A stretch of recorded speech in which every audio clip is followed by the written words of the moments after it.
श्रियकान्ताय कल्याणनिधये निधयेतिनाम् श्रीवेङ्कटनिवासाय श्रीनिवासाय मङ्गलम्।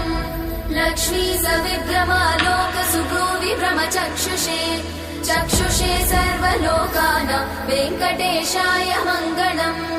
श्रीवेङ्कटाद्रिशृङ्गाग्रमङ्गलाभरणाङ्ग्रये मङ्गलानां निवासाय श्रीनिवासाय मङ्गलम्।